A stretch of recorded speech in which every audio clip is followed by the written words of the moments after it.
5 पौराणिक पात्र जो रामायण और महाभारत दोनों समय थे उपस्थित। आप रामायण के सभी पात्रों से जरूर वाकिफ होंगे, लेकिन क्या आप इस महाकाव्य में निभाए गए उन सभी पात्रों को जानते हैं जिन्होंने महाभारत में भी अपनी महत्वपूर्ण भूमिका निभाई थी? चलिए आज हम आपको उन्हीं पौराणिक पात्रों का परिचय कराते हैं। 1. हनुमान। रामायण में प्रमुख भूमिका निभाने वाले भगवान हनुमान महाभारत में महाबली भीम से पांडव के वनवास के समय मिले थे। कई जगह तो यह भी कहा गया है कि भीम और हनुमान दोनों भाई हैं, क्योंकि भीम और हनुमान दोनों ही पवन देव के पुत्र थे। 2.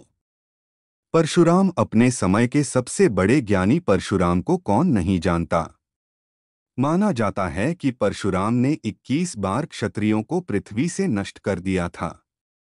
रामायण में उनका वर्णन तब आता है जब राम सीता के स्वयंवर में शिव का धनुष तोड़ते हैं, जबकि महाभारत में वो भीष्म के गुरु बनते हैं तथा एक वक्त भीष्म के साथ भयंकर युद्ध भी करते हैं।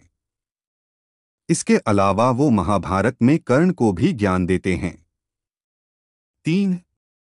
जाम्बवंत। रामायण में जाम्बवंत का वर्णन राम के प्रमुख सहयोगी के रूप में मिलता है।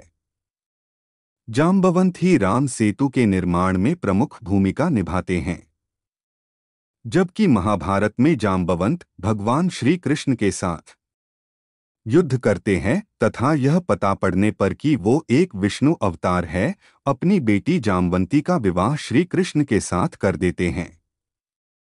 4. मयासुर। बहुत ही कम लोगों को मालूम होगा कि रावण के ससुर यानी मंदोदरी के पिता मयासुर एक ज्योतिष तथा वास्तुशास्त्र थे। इन्होंने ही महाभारत में युधिष्ठिर के लिए सभा भवन का निर्माण किया, जो मय सभा के नाम से प्रसिद्ध हुआ।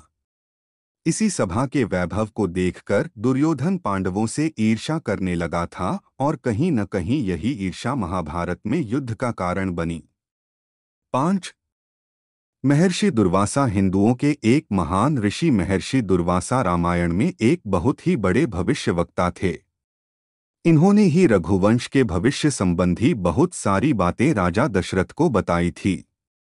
वहीं दूसरी तरफ महाभारत में भी पांडव के निर्वासन के समय महर्षि दुर्वासा द्रौपदी की परीक्षा लेने के लिए अपने 10,000 शिष्यों के साथ उनकी कुटिया में पहुंचे थे।